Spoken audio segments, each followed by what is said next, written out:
राज्यसभा निवडणुकीच्या तोंडावर भाजपनं ऑपरेशन लोटस सुरू केलंय। अशोक चव्हाण यांच्यासह काँग्रेसचे काही बडे नेते भाजपच्या संपर्कात असल्याचं सांगण्यात येतंय। संपर्कात असलेल्या काँग्रेसच्या काही आमदारांसोबत भाजप नेत्यांची बोलणी सुरू झाल्याचंही समजतंय। काँग्रेसमधला मोठा गट फोडण्याची भाजपची खेळी आहे। भाजपनं ईडीची भीती दाखवली, ब्लॅकमेलिंग केलं, त्यामुळेच अशोक चव्हाणांना राजीनामा द्यावा लागला असा आरोप काँग्रेस आमदार प्रणिती शिंदेंनी केलाय। दबाव तंत्र ही भाजपची रणनीती आहे, मात्र अफवांना बळी पडू नका, आम्ही काँग्रेस सोडणार नाही असंही प्रणिती शिंदेंनी म्हटलंय। अशोक चव्हाणांपाठोपाठ काँग्रेसचे नांदेड जिल्हाध्यक्ष आणि माजी आमदार अमरनाथ राजूरकर यांनीही राजीनामा दिलाय। अमरनाथ राजूरकर हे अशोक चव्हाणांचे निकटवर्तीय मानले जातात। त्यांच्या राजीनाम्यानं नांदेड जिल्ह्यात काँग्रेससाठी आणखी एक मोठा धक्का बसलाय। आपण काँग्रेसचे हिरो असून आपण कुठेही जाणार नाही असं आपल्या मागे ईडी लावताच येणार नसल्याचं पुण्यातील काँग्रेसचे आमदार रवींद्र धंगेकरांनी म्हटलंय।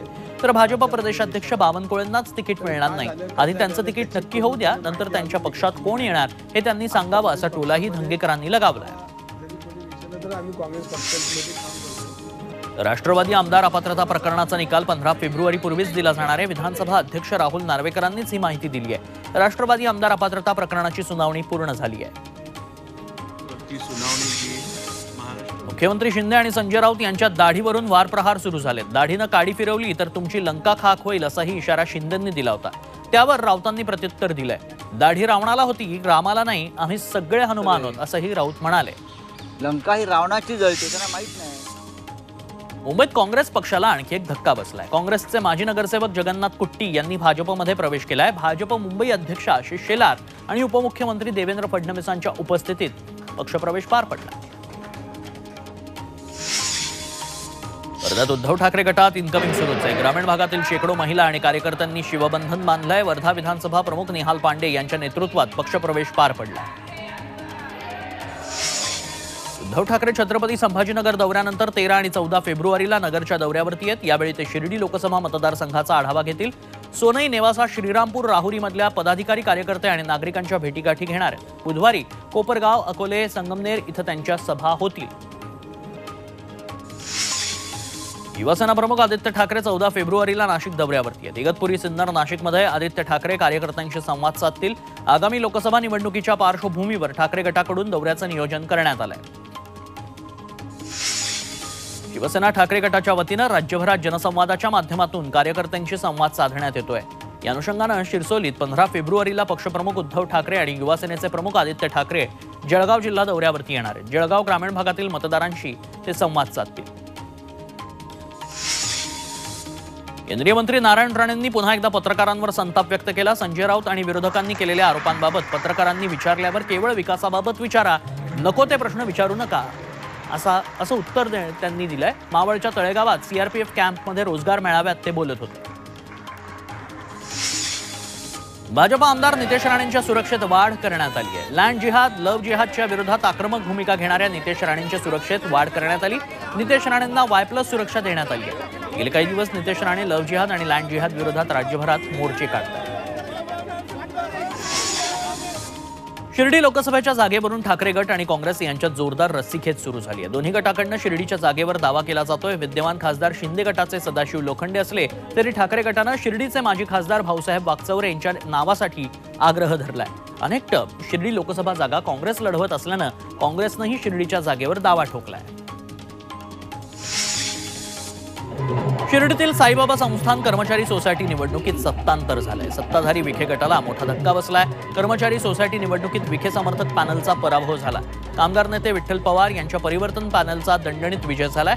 17 पैकी 17 जागांवर परिवर्तन पॅनलचे उमेदवार विजयी झाले। साईबाबा संस्थान मुख्य कार्यकारी अधिकारीपदी गोरक्षक गाडलीकर यांची नियुक्ती करण्यात आली आहे। सामान्य प्रशासन विभागानं त्यांच्या बदलीचे आदेश काढले। गाडलीकर नागपूरला रेशीम संचालक म्हणून कार्यरत होते। त्यांना तातडीनं साई संस्थानचा पदभार स्वीकारण्याचे आदेश देण्यात आले। मनोज जरांगे पाटील यांच्या उपोषणाचा आजचा 3रा दिवस। जरांगे पाटील यांनी राज्य सरकारकडे 9 मागण्या केल्यात। मागण्या पूर्ण होईपर्यंत उपोषण सोडणार नाही असा इशारा त्यांनी सरकारला दिलाय। सलग 3ऱ्या दिवशी जरांगे पाटलांनी आरोग्य तपासणीसाठी नकार दिला। त्यामुळे आल्या पावली डॉक्टरांचं पथक माघारी फिरलंय। जरांगे उपचार घेत नसल्यानं त्यांना अशक्तपणा जाणवतोय। मनोज जरांगे पाटलांच्या आमरण उपोषणादरम्यान त्यांची भेट घेण्यासाठी बीडमधल्या मातोरी गावातील महिला आल्या होत्या. जरांगेंची खालावलेली तब्येत पाहून त्यांना अश्रू अनावर झाले. या महिलांनी त्यांना पाणी पिण्याची विनंती केली. मात्र महिलांच्या या विनंतीमुळे संतापलेल्या जरांगेंनी सहकाऱ्यांना झापलं. जरांगेंनी सारथीच्या विद्यार्थ्यांना चांगलंच सुनावलं. हे उपोषण पीएचडी साठी नसून मराठा आरक्षणासाठी असल्याचं जरांगे म्हणाले. 18 महिन्यांपासून फेलोशिप न मिळाल्यानं सारथीचे विद्यार्थी जरांगेंसोबत उपोषणाला बसलेत. माध्यमांना प्रतिक्रिया देताना विद्यार्थ्यांनी पीएचडीचा मुद्दा मांडला. त्यावर जरांगे संतापले. पंतप्रधान नरेंद्र मोदी यांचा 19 फेब्रुवारीचा सातारा जिल्हा दौरा पुढे ढकलण्यात आलाय. राजघराण्याकडून देण्यात येणारा शिवसन्मान पुरस्कार आणि जिहे कठापूर योजना जलपूजन कार्यक्रमानिमित्त पंतप्रधान इथे येणार होते. मात्र काही कारणास्तव हा दौरा पुढे ढकलण्यात आला. लवकरच दौऱ्याची नवी तारीख निश्चित केली जाईल. केंद्रीय गृहमंत्री अमित शहांची 15 फेब्रुवारीला छत्रपती संभाजीनगरात सभा पार पडतीये. या सभेत मराठवाड्यातील बडे नेते भाजपत पक्षप्रवेश करण्याची शक्यता आहे. रेणुका देवी को प्रणाम कर मैं मेरी बात की शुरुआत करना चाहता हूं. जुन्नर तालुक्यातील राष्ट्रवादी काँग्रेसचे माजी आमदार वल्लभ बेनके यांचं प्रदीर्घ आजारानं निधन झालं. जुन्नरचे विद्यमान आमदार अतुल बेनकेंचे वडील वल्लभ बेनके 20 वर्ष जुन्नर विधानसभेचे आमदार म्हणून प्रतिनिधित्व करत होते. संध्याकाळी त्यांच्यावर अंत्यसंस्कार करण्यात आले. अजित पवार आणि शरद पवार बाजूबाजूला बसलेले पाहायला मिळाले. जुन्नरचे माजी आमदार वल्लभ बेनके यांच्या अंत्यविधीसाठी पवार आणि अजित पवार आले होते. यावेळी पवार काका पुतण्या एकमेकांच्या शेजारी मात्र अंतर राखून बसले. राष्ट्रवादी पक्ष आणि चिन्ह निवडणूक आयोगानं अजित पवारांना दिल्यानंतर पहिल्यांदाच दोघे एकत्र पाहायला मिळाले. उल्हासनगर शहरात पप्पू कलानी यांच्या मुलानं खासदार श्रीकांत शिंदेंना पाठिंबा जाहीर केलाय. असं असताना शरद पवारांनी कलानी यांच्या घरी भेट दिली. त्यामुळे राजकीय वर्तुळात चर्चेला उधाण आलंय. माजी आमदार पप्पू कलानी हे शरद पवारांचे एकेकाळचे निष्ठावंत आणि जवळचे सहकारी आहेत. नाशिकमध्ये 10 फेब्रुवारीला अटल दिव्यांग स्वाभिमान भवनाचं लोकार्पण फडणवीसांच्या हस्ते झालं. मात्र या कार्यक्रमाचं बच्चू कडूंना आमंत्रण न दिल्यानं नाशिक पालिकेसमोर दिव्यांगांनी ठिय्या मांडला. 15 दिवसात या भवनाचं बच्चू कडूं हस्ते लोकार्पण करावं, अन्यथा राज्यभरातील दिव्यांग ठिय्या मांडतील असा इशारा देण्यात आला. गोंडगोवारी समाजाच्या आंदोलकांनी उपोषण मागे घेतलंय. उपमुख्यमंत्री फडणवीस यांनी सर्व मागण्यांची गांभीर्यानं दखल घेतली. सेवानिवृत्त न्यायमूर्तींच्या अध्यक्षतेखाली तातडीनं स्वतंत्र समिती स्थापन करून 6 महिन्यात अहवाल सादर करण्याच्या सूचना दिल्या. डॉक्टर परिणय फुके यांनी याबाबत माहिती आणि लेखी आश्वासन दिलं. त्यानंतर उपोषण मागे घेण्यात आलं.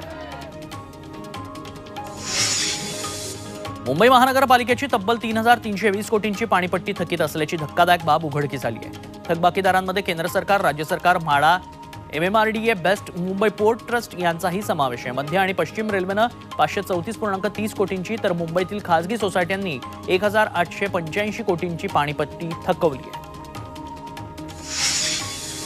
लवकरच भाईंदर ते विरार रोरो सेवा सुरू होणार आहे. त्यामुळे वसई ते भाईंदर असा 1.5 तासाचा प्रवास समुद्री मार्गे केवळ 10 मिनिटात करता येणं शक्य होईल. रोरो सेवेमुळे नागरिकांना वाहतूक कोंडीतनंही मोठा दिलासा मिळणार आहे. महाराष्ट्र सागरी मंडळाच्या अधिकाऱ्यांनी नुकतीच जेट्टीची पाहणी केली. 16 फेब्रुवारीला या सेवेचं उद्घाटन केलं जात आहे. बदलापूर शहर आता लोडशेडिंग मुक्त होत आहे. बदलापूर शहराला टाटा पॉवरची अतिरिक्त वीज मिळणार आहे. टाटा पॉवरचं 100 केव्ही क्षमतेचं सबस्टेशन बदलापूर शहरात कात्रप परिसरात मोहपाडा इथं उभारण्यात येईल. त्यामुळे 400 मेगावॅट वीज बदलापूरसाठी उपलब्ध होणार आहे. बदलापूर खरवई रस्त्यावरील MIDC महावितरण कार्यालयासमोरील चौक सुशोभीकरण काम अखेर सुरू झालंय. हा चौक अर्धवट कामामुळे वाहन चालकांसाठी धोकादायक ठरत होता. झी 24 तासनं याबाबतची बातमी दाखवल्यानंतर अखेर पालिका प्रशासनानं चौक सुशोभीकरणाचं काम सुरू केलंय.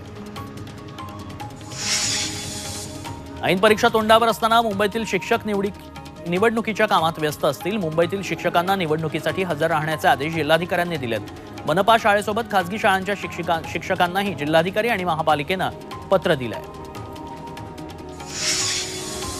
नाशिकमध्ये शासकीय पदवी वैद्यकीय महाविद्यालय सुरू करण्यास मान्यता मिळाली आहे. त्यासाठी आता नाशिक रोडवरील जुन्या महानगरपालिकेच्या बिटको रुग्णालयाची चाचपणी केली जाते.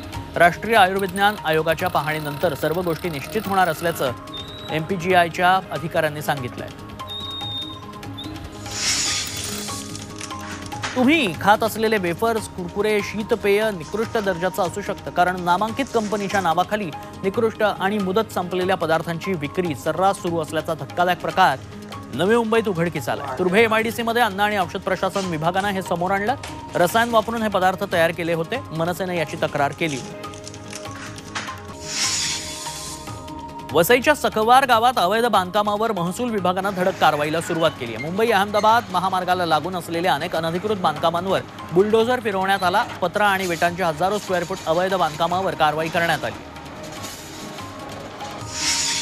पुण्यात I am not the river Jhelum या सिनेमावरून हिंदुत्ववादी संस्था आक्रमक झाली. आणि दिग्दर्शित या सिनेमात भारतीय सैन्याबद्दल आक्षेपार्ह मजकूर असल्याचा आरोप करत हिंदुत्ववादी संघटनांच्या कार्यकर्त्यांनी NFAI मध्ये राडा घातला. मुंबईत बोरिवली पूर्वमध्ये एका इमारतीच्या तळमजल्यावर मीटर बॉक्सला आग लागली. तळमजल्यावर मोठ्या प्रमाणात ही आग पसरल्याचं पाहायला मिळालं. यामुळे रहिवाशांची तारांबळ उडाली. अग्निशमन दलाच्या गाड्या तातडीनं घटनास्थळी दाखल झाल्या. आगीवर नियंत्रण मिळवण्यात आलं. बिहारमध्ये मुख्यमंत्री नितीश कुमार यांच्या सरकारनं विश्वासदर्शक ठराव जिंकला. नितीश कुमारांच्या बाजूने 129 मतं मिळाली आहेत. मतदानावेळी विरोधकांनी सभात्याग केला. विधानसभा शक्ती प्रदर्शनात नितीश कुमारांची JDU आणि भाजप युतीचं सरकार अग्निपरीक्षा पास झालंय.